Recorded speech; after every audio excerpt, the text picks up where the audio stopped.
अब वहां पे आते हैं जो आपने टॉपिक क्लास में पढ़ा और अगर सर के ऊपर से निकल गया, polar, unipolar, RZ, NRZ, NRZ, वो पढ़ने जा रहे हैं।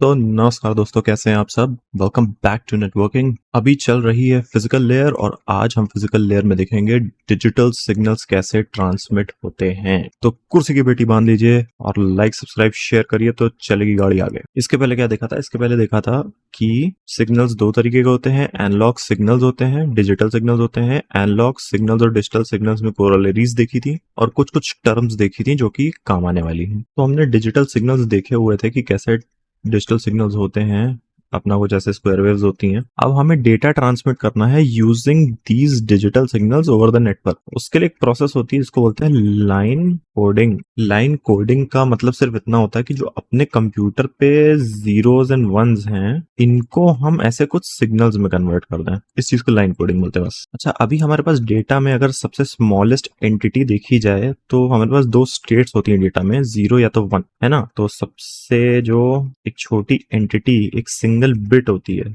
0 या तो 1। उस तरीके से सिग्नल में भी हम डिफाइन करते हैं एक सिग्नल एलिमेंट जो कि सबसे छोटी एंटिटी होती है, यूनिट एंटिटी टाइम वाइज। मतलब कि जैसे कि हमने डिफाइन किया ऐसे ऐसे ऐसे ऐसे, इसको एक सिग्नल एलिमेंट बता दिया हमने कि ये एक एलिमेंट है, एक वेव का पैटर्न है जो कि हम भेज रहे हैं, इसको हमने सिग्नल एलिमेंट बोल दिया। तो अब इसी तरीके के हम और एलिमेंट्स भेज सकते हैं, है ना, स्क्वायर वेव्स में। अच्छा, अभी आपको ये डेटा भेजना है इन सिग्नल्स का यूज करके। तो हम क्या करते हैं, एक रेशियो डिफाइन करते हैं आर। इस रेशियो का मतलब ये होता है कि एक सिग्नल एलिमेंट में कितने डेटा एलिमेंट्स। अगर एक सिग्नल एलिमेंट में एक डेटा एलिमेंट है तो रेशियो 1 होगा। सिमिलरली अगर दो सिग्नल एलिमेंट्स हैं और डेटा एलिमेंट एक भेज रहे हैं तो रेशियो 1/2 होगा। फॉर एग्जांपल कि सिग्नल एलिमेंट्स 3 हैं और हम 4 डेटा एलिमेंट्स भेज रहे हैं इस सिग्नल के थ्रू, तो वो रेशियो 4/3 हो जाएगा। ऑफ कोर्स अगर ऐसा कुछ कर रहे हैं तो अपने रिसीवर एंड पे भी कुछ ना कुछ एक्स्ट्रा सिग्नल्स चाहिए होंगे टू गारंटी सिंक्रोनाइजेशन, बट वो भी हम देखेंगे। अभी फिलहाल इतना समझिए कि एक बिट के लिए कितने सिग्नल एलिमेंट्स लगेंगे वो होता है आर। एक बिट डेटा भेजने के लिए कितने सिग्नल एलिमेंट्स चाहिए वो आर होता है। तो इसको एक एग्जांपल से समझते हैं, ज्यादा अच्छे समझ में आएगा। लेट्स से कि मेरी ये स्क्वायर वेव्स हैं, खूब सारी बना लेते हैं। अज्यूम करिए स्क्वायर वेव्स में, बहुत बकवास बनी है बट कोई बात नहीं। अच्छा, एक्चुअली में प्रोसेस क्या होता है, ऐसे 1010 आते हैं, यहाँ पे एक एनकोडर होता है, फिर ये वेव्स जाती है, एनकोडर वेव्स में एनकोड कर देता है ऐसे, फिर यहाँ पे एक डिकोडर होता है जो कि इसको 1011 ऐसे कन्वर्ट कर देता है वापस से डेटा में। अच्छा, अभी मान लीजिए मैंने एक शर्त रखी कि देखो जब करंट हाई होगा इसका मतलब मैं 0 ट्रांसमिट कर रहा हूँ और करंट लो होगा तो मैं कुछ भी नहीं ट्रांसमिट कर रहा हूँ। तो मैं क्या कर रहा हूँ, मैंने सिग्नल की सिर्फ एक स्टेट इस्तेमाल की, सिर्फ एक स्टेट। यानी कि अगर वोल्टेज 5 वोल्ट आ रहा है मतलब 0 ट्रांसमिट हो रहा है, बाकी मुझे कोई मतलब नहीं। तो यहाँ पे सिग्नल के कितने एलिमेंट्स हो गए, एक एलिमेंट, और डेटा के कितने, एक एलिमेंट। इसका मतलब आर की वैल्यू कितनी हुई, 1 हुई। इजी। अब सपोज करिए मैंने ये शर्त रखी कि अगर चाहे तो वोल्टेज 5 वोल्ट है, चाहे तो वोल्टेज 0 वोल्ट, दोनों ही केस में इसका मतलब है कि मैं 0 ट्रांसमिट कर रहा हूँ। ले लेते हैं ऐसी फॉर एग्जांपल, चाहे ये इधर है चाहे इधर है, इसका मतलब 0 ट्रांसमिट हो रहा है भाई। तो यहाँ पे सिग्नल के एलिमेंट्स तो 2 हैं लेकिन डेटा का एलिमेंट तो सिर्फ एक है, तो रेशियो कितना हुआ, 1/2 हो गया। अच्छा, अब अगर मैं कहूँ कि यहाँ पे लेट्स से जब करंट हाई है, 5 वोल्ट करंट है, तो मैं 0-1 ट्रांसमिट कर रहा हूँ उस समय जब करंट हाई है तब। जब लो है तो कुछ नहीं करूंगा, सिर्फ हाई स्टेट मैंने डिफाइन कर दी कि 5 वोल्ट है तो 0-1 ट्रांसमिट होगा, फिर 0-1 ट्रांसमिट होगा ऐसे। यहाँ पे सिग्नल के एलिमेंट कितने हैं, 1, और डेटा के एलिमेंट कितने हो गए, 0-1, मतलब कि 2 एलिमेंट्स हो गए। यहाँ पे आर की वैल्यू हो जाएगी 2। अच्छा, अब फॉर एग्जाम्पल मैंने डिफाइन कर दिया कि जब करंट 5 वोल्ट है तो इसका मतलब डेटा की वैल्यू 1101 है। जब करंट 2 वोल्ट है तो डेटा की वैल्यू है 1001, और जब करंट -3 वोल्ट है तो डेटा की वैल्यू है 0011। ऐसा कुछ डिफाइन कर दिया मैंने। डेटा एलिमेंट्स कितने हुए, 4। सिग्नल के एलिमेंट्स कितने डिफाइन किए मैंने, 3। तो रेशियो क्या हो गया, 4:3। तो ये इस तरीके से हम आर की वैल्यू निकालते हैं कि एक सिग्नल एलिमेंट में हमने कितने डेटा एलिमेंट बैठा दिए। अब ये थोड़ी एनालॉजी क्लियर हुई होगी, ठीक है। तो अगर आप आपको ये समझ में आ गया कि डेटा को एज अ सिग्नल ट्रांसमिट करने के लिए हमें कुछ कन्वर्जन्स करने पड़ते हैं। एक एनकोडर डिकोडर होता है, उसके बाद हमें डिफाइन करना पड़ता है स्टेट, सिग्नल एलिमेंट्स और डेटा एलिमेंट्स के रिलेशन आर के फॉर्म में। अगर इतना समझ गए तो आगे बढ़ते हैं। अच्छा, अभी हमने पिछले लेक्चर में देखा था डेटा रेट। डेटा रेट मतलब कि बीपीएस, बिट्स पर सेकंड। ये एनालॉग में फ्रीक्वेंसी का कोरोलरी है, ठीक है। तो डेटा रेट तो हम बीपीएस में बता देते हैं। अब सिग्नल का रेट हम कैसे बताएंगे कि जरा देखो, अगर मैं एक सेकंड में मैंने 50 बिट ट्रांसफर कर दूं तो ये तो मेरा 50 बीपीएस डेटा रेट हो गया। सिग्नल के टर्म्स में कैसे बताएंगे? अगर एक सेकंड में 50 बिट्स ट्रांसफर हो रही हैं, इसका मतलब एक सेकंड में कितने सिग्नल एलिमेंट्स जा रहे हैं? This will be equal to, that will be 50 into 1/r, ठीक है। इतना ही तो होगा भाई। एक सेकंड में मेरे पास 50 बिट्स हैं ट्रांसफर करने के लिए, और नंबर ऑफ बिट्स पर सिग्नल एलिमेंट अगर r होता है तो एक सेकंड में कितने सिग्नल एलिमेंट्स जाएंगे? That will obviously be depend by number of bits into 1/r, basic math, ठीक है। और इसमें एक हम c फैक्टर मल्टीप्लाई करते हैं, ये हमारा होता है सिग्नल का रेट। ये क्या है? डेटा रेट है। आर रेशियो जो हमने अभी देखा था, ये अपना सिग्नल का रेट है, ठीक है। ये कांस्टेंट फैक्टर होता है c, इसको बोला जाता है केस फैक्टर। केस फैक्टर क्या होता है? It is a constant number in between 0 to 1, जो कि ये सिग्निफाई करता है कि अगर डेटा का पैटर्न किसी तरीके से चेंज हो रहा है तो उसका हमारे सिग्नल पे क्या इफेक्ट पड़ेगा। अब जैसे फॉर एग्जांपल हमें ट्रांसफर करना है 10101, we have to transfer 1000, we have to transfer all zeros and we have to transfer all ones. कभी कभी क्या होता है, ये ट्रांसफर करने में ऊपर नीचे ऊपर नीचे ऊपर नीचे थोड़ी स्पीड घट जाती है। ये ट्रांसफर करना हो तो तेज चलेगा, ये भी तेज चलेगा, ये भी तेज चलेगा, है ना। तो स्लो, थोड़ा सा फास्ट, फास्ट फास्ट, मतलब कि लेट्स से यहाँ पे c की वैल्यू हो गई 4/5, कुछ ऐसे हो गई, अज्यूम कर लेते हैं, क्योंकि मोस्ट ऑफ द केसेस में बहुत तेज ट्रांसफर हो रहा है, कुछ केसेस में धीमा ट्रांसफर हो रहा है। कहीं पे बहुत कॉम्प्लेक्स सिग्नल्स ट्रांसफर करने हुए तो मे बी c की वैल्यू 1/2 हो गई या 1/3 हो गई। तो ये होता है केस फैक्टर। तो जो अपने सिग्नल रेट का फॉर्मूला है ना कि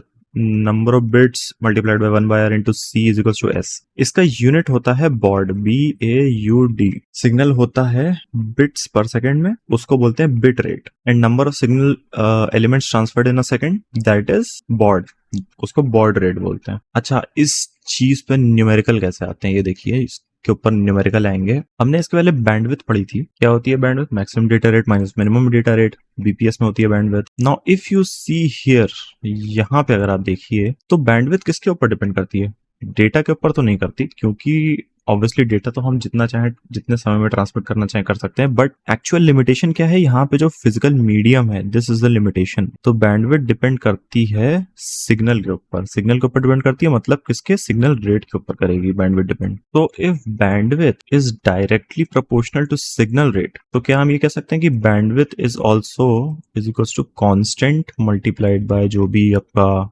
डेटा रेट है इनटू 1/r। तो द मिनिमम बैंडविड्थ, ये मिनिमम इतने सिग्नल रेट से हम अपना डेटा ट्रांसफर कर सकते हैं, this is actually your signal rate. और थियोरेटिकली हमारा डेटा रेट तो इनफाइनाइट हो सकता है, बट मैक्सिमम डेटा रेट कितना हो सकता है कि कितना डेटा हम एक समय पे इस चैनल के थ्रू ट्रांसफर कर सकते हैं, वो बस इसका उल्टा हो जाएगा, that will be is equal to bandwidth multiplied by r multiplied by 1/c। तो इस फॉर्मूले के ऊपर आते हैं न्यूमेरिकल। आपसे कह देंगे कि भाई देखो, इस चैनल की बैंडविड्थ इतनी है, डेटा टू सिग्नल रेशियो इतना है, और केस फैक्टर आप अज्यूम करिए कि 1/2 है, तो बताइए कि इसकी मैक्सिमम डेटा रेट इस चैनल की कितनी हुई। तो बस यही फॉर्मूला लगा कैलकुलेट कर लेना होता है। अच्छा, एक समस्या आती है अपना लाइन कोडिंग में। क्या होती है कि अज्यूम कि मैं ट्रांसफर कर रहा हूँ 1000 बिट्स पर सेकंड से, रिसीव करने वाला लेकिन रिसीव कर रहा है 1500 बिट्स पर सेकंड पे। तो क्या होगा, जब तक मैं एक सिग्नल भेजूंगा उसको लगेगा कि ये 0.75 जो मेरा सिग्नल है, ये मेरा पूरा सिग्नल है। थोड़ा समझिएगा इस बात को। अगर मैं 1500 से रिसीव कर रहा हूँ, चलिए इतने कॉम्प्लेक्स नंबर नहीं लेते हैं, एक काम करते हैं, समझाने के लिए लेते हैं होल यूनिट्स। जैसे कि मैं ट्रांसफर कर रहा हूँ 1 बिट पर सेकंड पे, एक बिट एक सेकंड में ट्रांसफर हो रही है। इस पॉइंट ऑफ टाइम पे कितना हुआ? 1 सेकंड। इस पॉइंट ऑफ टाइम पे कितना हुआ? 1 सेकंड, 2 सेकंड होगा एक्चुअली। इस पॉइंट पे कितना हुआ? 3 सेकंड होगा। अब जब ये रिसीव करेगा तब क्या होगा, जब ये रिसीव करेगा तो ये आधे में ही यहाँ पे, suppose I am sending with 1 BPS, receiver is 2 BPS receiver, तो ये डबल रेट से रिसीव कर रहा है। जब ये रिसीव करेगा तो क्या होगा, इतना इतना इतना इतना इतना इतना इतना, ये 1 सेकंड में इतना रिसीव कर लेगा, है कि नहीं। तो इसको तो लगेगा कि आपने बहुत जल्दी जल्दी बहुत सारा भेज दिया है, लेकिन ऐसा होगा नहीं। ये चीज एक्चुअली एक सिंक्रोनाइजेशन एरर है। So we need to make self synchronizing digital signals जिनके साथ टाइमिंग इन्फॉर्मेशन भी अटैच हो। जैसे कि अगर मेरी ये पल्स यहाँ से स्टार्ट हो रही है तो कुछ हमें पता चले कि यहाँ पे पल्स स्टार्ट हो रही है और यहाँ पे एंड हो रही है, तो कुछ इस तरीके की समस्या आती है। एक बेस लाइन वॉन्डरिंग की समस्या आती है, उसे पढ़ लीजिएगा एक बार। अब वहां पे आते हैं जिसका आप लोग को इंतजार था, जो आपने टॉपिक क्लास में पढ़ा और अगर सर के ऊपर से निकल गया, लाइन कोडिंग स्कीम्स। क्लास में कुछ कुछ सुना होगा ना, polar, unipolar, RZ, NRZ, NRZ, biphase, Manchester, differential Manchester. याद आया, याद आया, याद आया। हाँ, वो पढ़ने जा रहे हैं आप, ठीक है। तो चलिए शुरू करते हैं। अभी फिलहाल मेरा तो लिखने का मन नहीं कर रहा, इसलिए किताब का स्क्रीनशॉट मैं लगा दे रहा हूँ यहाँ पे, ये देखिए। तो लाइन कोडिंग की इतनी सारी स्कीम्स होती हैं। यूनिपोलर में एनआरजी आता है, पोलर में NRZ, RZ, biphase, Manchester, differential Manchester आती है, बाईपोलर में एएमआई और सूडो टर्नरी आती है, मल्टी लेवल में 2BIQ। ये सब एक्चुअली ना, ये जो है सब, ये सारे कन्वेंशंस के नाम हैं। MLT3, इन सबको कुछ ना कुछ फुल फॉर्म होगा, ये आगे पढ़ेंगे, देखते हैं। मैंने जितना देखा है एग्जामों में सबसे ज्यादा ये पूछे जाते हैं, NRZ, RZ, biphase, Manchester and differential Manchester. ठीक है, तो बढ़ते हैं आगे। चलिए स्टार्ट करते हैं यूनिपोलर स्कीम से। प्री रिक्विजिट में इतना समय निकल गया कि बाकी चीजों के लिए टाइम ही नहीं बचा। खैर, converting digital signals into their actual electrical signal analogues is a very difficult task. वैसे तो यूनिपोलर स्कीम क्या कहता है कि जितने भी सिग्नल होंगे सारे के सारे टाइम एक्सेस के एक तरफ होंगे, मतलब कि कुछ इस तरीके से 1 0 1 0 1 0 1 1 1 1, कुछ इस तरीके से। इस स्कीम को NRZ बोलते हैं, मतलब कि नॉन रिटर्न टू जीरो, जिसका सिर्फ इतना मतलब होता है कि अगर सिग्नल में कोई भी वोल्टेज नहीं है, जीरो है, तो उसको एज जीरो इंटरप्रेट किया जाएगा, और वोल्टेज है तो उसको 1 इंटरप्रेट किया जाएगा। अच्छा, इसके बाद आती है पोलर स्कीम्स। ये यूनिपोलर स्कीम थी NRZ, अब पोलर स्कीम्स आएंगी। तो इसको समझ लीजिए यूनिपोलर NRZ और एक होगा पोलर NRZ। पोलर NRZ में दो तरीके की स्कीम्स होती हैं। पोलर NRZ होती है एक L टाइप की, एक होती है I टाइप की। L टाइप मतलब कि लेवल टाइप, कुछ नहीं, बस जैसे कि अगर ये है इस समय इस जगह पे, तो दिस इज 1। अगर ये सिग्नल ऐसे नीचे चला गया तो ये 0 1 1 0 0, और कभी कभी किसी केस में ऊपर 0 नीचे 1 हो जाता है। ठीक है, तो ये लेवल बेस्ड होता है। एक है इन्वर्जन बेस्ड। तो polar non return to zero scheme inversion based, मतलब कि अगर मेरा ये करंट ऐसे चल रहा है और अगला बिट इन्वर्ट हो गया, मतलब कि नीचे आ गया, इसका मतलब कि ये वाला जो बिट है ये 1 है। अभी एक पॉइंट ऑफ टाइम पे लेट्स से कि यहाँ पे इन्वर्जन नहीं परफॉर्म हुआ तो ये 0 हो जाएगा। अगर यहाँ पे भी इन्वर्ट नहीं हुआ मतलब ये 0 हो जाएगा। अगर यहाँ पे इस पॉइंट ऑफ टाइम पे इन्वर्ट हो गया तो ये हो जाएगा 1। अब ये ऐसे चल रहा है, अब यहाँ पे इन्वर्ट नहीं हुआ तो ये चीज 0 हो गई। इस पॉइंट पे इन्वर्ट हो गया तो ये 1 हो गया। तो ये है polar non return to zero inversion based. अच्छा, इन दोनों में थोड़ी थोड़ी प्रॉब्लम आती है। एक हमने प्रॉब्लम की बात की थी कि क्लॉक सिंक्रोनाइज नहीं रहती है, तो ये दोनों में प्रॉब्लम आती है। एक बेसलाइन मॉनिटरिंग की प्रॉब्लम आती थी, वो एल में ज्यादा आती है, आई में कम आती है। तो और भी ऐसी छोटी मोटी प्रॉब्लम्स होती हैं। इसको बहुत डीप में नहीं देखेंगे अभी, फिलहाल एक छोटा सा न्यूमेरिकल है वो करते हैं। जैसे कि एनआरजी स्कीम में आपको दे दिया गया कि ट्रांसफर रेट है 10 MBPS, तो अभी एवरेज सिग्नल रेट और मिनिमम बैंडविड्थ कितनी होगी ये बतानी है। अच्छा, average signal rate always in NRZ schemes, NRZ L, NRZ I, कुछ भी हो, एवरेज सिग्नल रेट हमेशा ये जो बिट रेट है इसका डिवाइड बाय 2 होता है, हमेशा। इन दोनों स्कीम्स में हमेशा ऐसा होता है। तो अगर 10 MBPS है तो 5, अगर 10 MBPS है तो सिग्नल रेट कितना होगा, C जो अपना ये फैक्टर है 1/2 हो गया ना, multiplied by N multiplied by 1/R। N क्या होता है, डेटा रेट होता है। तो 1/2 मल्टीप्लाइड बाय 10 MBPS मतलब कि 10 की power 6 multiplied by 1/R। R क्या होता है, नंबर ऑफ डेटा एलिमेंट्स पर सिग्नल एलिमेंट, इसको 1 ही मान लेते हैं। तो ये इतना डिवाइडेड बाय 2 हो गया, तो दैट इज 5 × 10⁶ बॉर्ड, यानी कि 5 मेगा बॉर्ड कह सकते हैं इसको। और मिनिमम बैंडविथ याद करो, अभी इधर देखी थी अपने minimum bandwidth CN1/R, so that will be equal to the signal rate in this case. तो 5 मेगा बॉर्ड अगर सिग्नल रेट है तो बैंडविथ कितनी होगी, 5 मेगाहर्ट्ज। ठीक है, तो ये आ गए अपने दोनों आंसर। बस ये याद रखने वाली थोड़ी बात थी कि ये एनआरजी स्कीम्स में हमेशा जो एवरेज सिग्नल रेट होता है that is exactly half of what ever the bit rate is. अच्छा, इसमें ये जो सारी समस्याएं आती थी इसको सॉल्व करने के लिए अभी अगर मैं थोड़ा सा ऊपर चलूं और आप यहाँ पे देखें, एनआरजी हो गया है, पोलर एनआरजी हो गया है, अब आरजेड की बारी है। तो ये जो समस्याएं आ रही थी ना, इधर हमने अभी डिस्कस करी थी कि भाई बेस लाइन वॉन्डर कर जाती है, बहुत सारे जीरोज आते हैं तो क्या समस्या आती है, बहुत सारे वंस आते हैं तो क्या समस्या आती है, पोलैरिटी चेंज हो जाती है तो क्या समस्या आती है। तो इसको सॉल्व करने के लिए बनाया गया आरजेड स्कीम। ये है पोलर आरजेड स्कीम, मतलब कि पोलर रिटर्न टू जीरो। आपने गेस कर ही लिया होगा इसमें करते क्या है। ये बेसलाइन के नीचे है तो ये जीरो है, अभी हम वापस आएंगे वापस जीरो पे। अब ये बेसलाइन के ऊपर चला गया तो ये 1 हो गया, फिर वापस आएंगे बेसलाइन पे, बेसलाइन के नीचे गए तो जीरो, ठीक है, फिर से वापस आए बेसलाइन पे, फिर नीचे गए तो फिर जीरो। तो कुछ इस तरीके से polar return to zero scheme चलती है। अभी आप देखिए ये 3 स्टेट्स इस्तेमाल कर रही है, 3 स्टेट्स। अच्छा, इसमें क्या हो रहा है, हमने सिग्नल के 2 एलिमेंट भेजे लेकिन डेटा का 1 एलिमेंट गया, तो इसकी आर की वैल्यू कितनी हो जाएगी, 1/2 हो जाएगी, है ना। ये जो डिस्कस किया था। अभी इसमें समस्या क्या आती थी, 3 स्टेट्स में जो काम हो रहा है इसको थोड़ा सा ना बनाना, मेंटेन करना काफी मुश्किल होता है, इसीलिए यूज नहीं करते, इसके वेरिएंट्स यूज करते हैं, that is Manchester and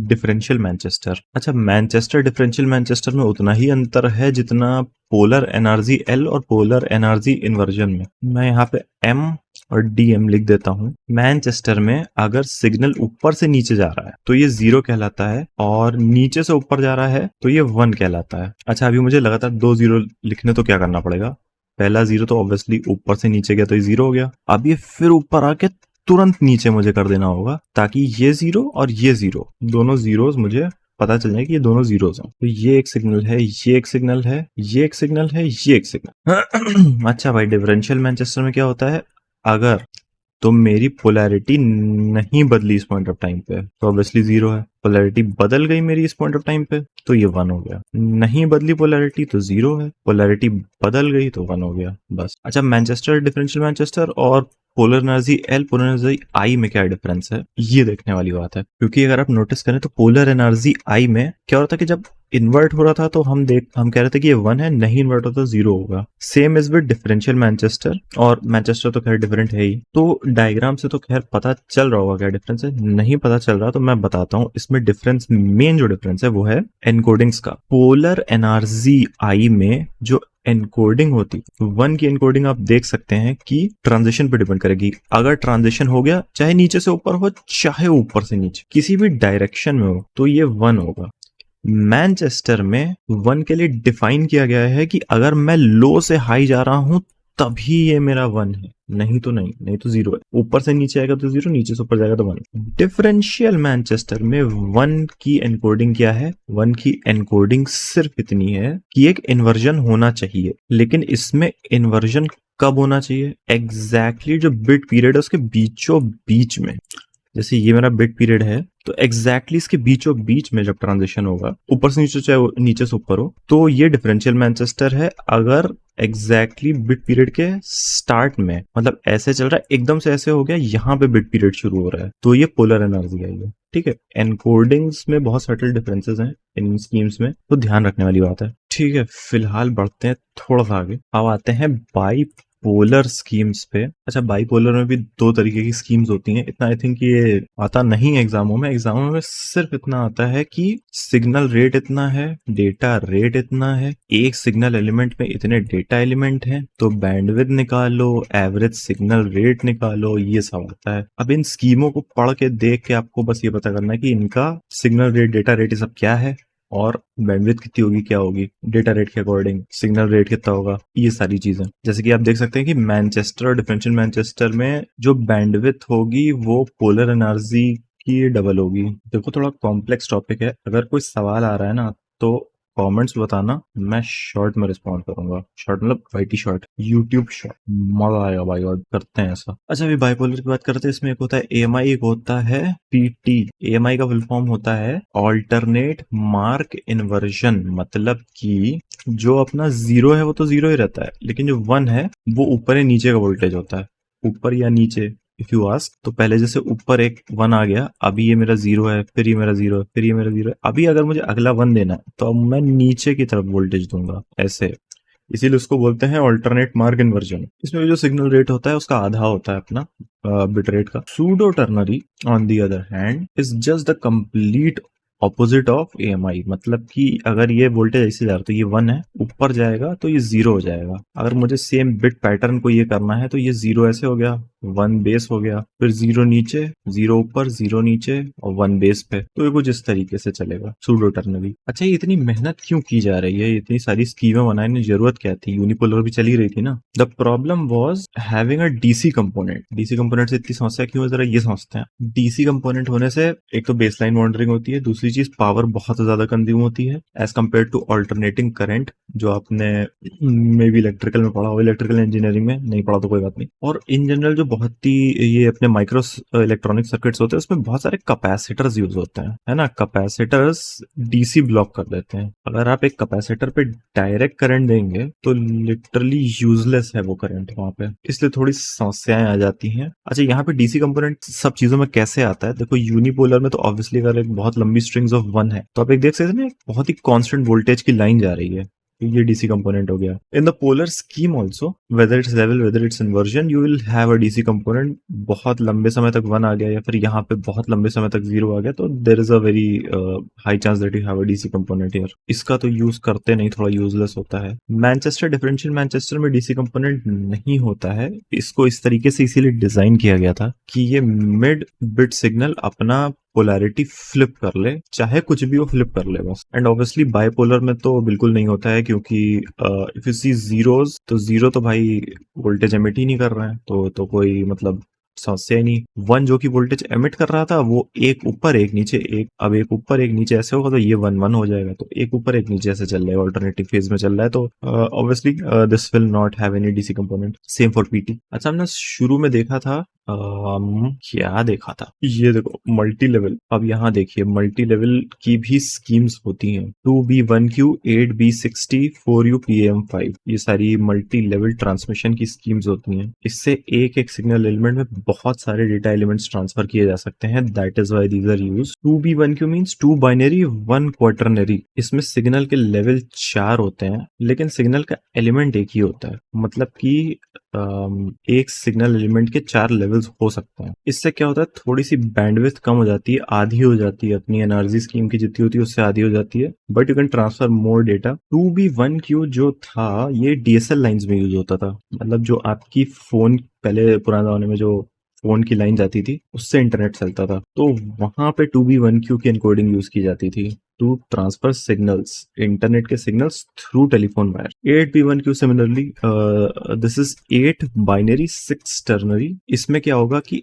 8 data elements होंगे, 6 सिग्नल एलिमेंट्स होंगे, और जो सिग्नल एलिमेंट है उसके 3 लेवल्स होंगे। थोड़ा कॉम्प्लेक्स होता है, कहीं आता भी नहीं है इसलिए इसकी बात नहीं करेंगे। बस आप बेसिकली ये समझ लीजिए कि जो उसका सिग्नल रेट होता है that is 1/2 multiplied by n multiplied by 6/8। 1/2 अपना वही सी फैक्टर, जनरली इससे ज्यादा ही होता है, बट 1/2 हम वो मिनिमम बेसलाइन ले लेते हैं। तो ये अपना 8B60 की बात हो गई। 4UPAM में क्या होता है कि 4 अलग अलग तारे होती हैं, 4 अलग अलग तारों में अलग अलग डेटा जा रहा होता है। भाई क्या क्या बना देते हैं लोग। ये जो 4UPAM है, this is used in your optic fibres. जो गीगाबिट नेट है आपका, जो 1 Gbps पे चलता है, उसमें 4 तारे होती हैं, एक एक तार 250 Mbps का डेटा ट्रांसफर कर रही होती है। So that's about 4UPAM। Then we have multi transition schemes, that is MLT3। MLT3 का मतलब, अभी MLT3 कैसे समझाऊं, मैंने बहुत पहले पढ़ा था, सेकंड किताब से देख लेता हूँ। हाँ, तो MLT3 इज अपना मल्टी लाइन ट्रांसमिशन। मतलब कि इसके 3 ट्रांजिशन रूल्स होते हैं। अगला बिट 0 है तो कोई ट्रांजिशन नहीं होगा, अगला बिट 1 है और करंट लेवल 0 नहीं है तो अगला लेवल 0 हो जाएगा। अगला बिट 1 है, करंट लेवल 0 है, तो अगला लेवल वो होगा जो कि लास्ट लेवल का उल्टा था, मतलब कि अगला लेवल जो होगा वो लास्ट लेवल का उल्टा हो जाएगा। बस इसके 3 रूल्स होते हैं, डीप में घुसने की जरूरत है नहीं इसमें। इसके बाद अपना टॉपिक है अगला ब्लॉक कोडिंग। अभी हम लोग क्या कर रहे थे, लाइन कोडिंग कर रहे थे, अभी हम करेंगे ब्लॉक कोडिंग। ब्लॉक कोडिंग का मतलब कुछ नहीं, अगर हमें मान लो m बिट्स ट्रांसफर करनी है तो हम उसको क्या करेंगे, n बिट्स में एनकोड कर देंगे, इसमें कुछ के बिट्स ऐड कर देंगे। क्यों करेंगे, सिंक्रोनाइजेशन के लिए। फॉर एग्जांपल होता है 4b 5b ब्लॉक कोडिंग। मान लो 4 बिट ट्रांसफर करनी है तो एक एक्स्ट्रा ऐड करके 5 बिट करते हैं ट्रांसफर। इसका एक बहुत ही इलेबोरेट सा वो होता है यार, क्या बोलते हैं उसको, चार्ट होता है कि अगर ये डेटा सीक्वेंस है तो ये एनकोडेड सीक्वेंस होना चाहिए, ये कंट्रोल सीक्वेंस होना चाहिए, ये एनकोडेड सीक्वेंस फाइनली बनेगा, ये ट्रांसमिट होगा, और इसको डिकोड करने के लिए इसका और इसका यूज करके फिर ये अपना फाइनल डेटा आएगा वापस। इस पे क्वेश्चन कैसे बनते हैं कि अगर मुझे 1 MBPS के रेट से डेटा भेजना है तो मुझे बैंडविड्थ कितनी चाहिए होगी, गिवन दैट कि मैं एनआरजीआई कोडिंग यूज कर रहा हूँ या फिर मैं मैनचेस्टर कोडिंग यूज कर रहा हूँ, तो कितनी बैंडविड्थ चाहिए होगी। अच्छा, इसमें क्या करते हैं कि सबसे पहले तो एक्चुअल बिट रेट डिसाइड करते हैं, जैसे कि 4 बिट भेजनी है तो 5 बिट लग रही हैं, तो अगर 1 MBPS एक्चुअली डेटा का रेट होना चाहिए तो हमारा वास्तविक में फिजिकल बिट रेट कितना होना चाहिए, that will B obviously 5/4 into 1, that is 1.25 MBPS। ठीक है, तो 1.25 MBPS अपना आ गया बिट रेट, डेटा रेट जो भी कह सकते हैं। तो डेटा रेट इतना है, सी की वैल्यू लेते हैं 1/2 मल्टीप्लाई बाई आर। तो देखो एनआरजीआई में क्या आर क्या होता है, 1 ही होता है, तो उसको करेंगे 2 से डिवाइड, ये हो जाएगा 0.625 MHz। मेगा बॉर्ड होगा, मेगा बॉर्ड को सीधे MHz लिख देते हैं, तो ये एनआरजीआई में चाहिए होगी। मैनचेस्टर में कुछ नहीं, सीधा 1.2 MHz लिख देंगे, मैनचेस्टर वाला काम भी हो जाएगा। सिमिलरली एक स्कीम होती है जिसको बोलते हैं 8B 10B block encoding scheme. इसमें 8 बिट को 10 बिट में एनकोड किया जाता है। होता क्या है, 8 बिट में से हिस्से बांट लिए जाते हैं 5 और 3 के, और ये एनकोड किए जाते हैं 6 और 4 में। तो 5 वाला 6 में होगा, 3 वाला 4 में होगा, तो टोटल मिलके 10 बिट का ब्लॉक बनेगा। Works in the same way as 4B 5B। इसका भी बहुत इलेबोरेट सा एक टेबल होगा। पढ़ते पढ़ते थक गए हो तो कोई बात नहीं, मैं भी पढ़ाते पढ़ाते थक गया हूँ। 2 सेशन में वीडियो रिकॉर्ड किया ये वाला, लेकिन फिर भी थक गया हूँ। तो एक काम करना यार, होमवर्क दे रहा हूँ, स्क्रैम्बलिंग के बारे में पढ़ना। बहुत बढ़िया चीज है भाई, पढ़ना एक बार, मजा आ जाएगा। इसका क्या यूज होता है, क्यों स्क्रैम्बलिंग करते हैं, कैसे करते हैं, भाई एक बार पढ़ना, ऐसे ही पढ़ना, मजा आ जाएगा। एग्जाम के पर्पस से अगर पूछ रहे हो तो आई डोंट थिंक सो कि आएगा। अभी डिजिटल ट्रांसमिशन में 1-2 टॉपिक्स और बचे हैं, वापस आके बताता हूँ, रुक जाओ। 1-2 टॉपिक्स और बचे हैं, जैसे कि एनालॉग टू डिजिटल कन्वर्जन बचा हुआ है, उसमें यार थोड़ी फिजिक्स लगती है, और एक डेल्टा मॉड्यूलेशन बचा हुआ है, ट्रांसमिशन नोड्स के बारे में कुछ कुछ चीजें लिखी हुई किताब में, वो बतानी है। तो ये 2-3 छोटे छोटे टॉपिक्स बचे हुए हैं, ये अपना डिजिटल के क्या बोलते हैं, डिजिटल के सिग्नल के ट्रांसमिशन में। खैर चलो कोई बात नहीं, फिलहाल के लिए चलते हैं, मिलेंगे अगले वीडियो में। तब तक के लिए स्वस्थ रहें, सुखी रहें, और बाय बाय।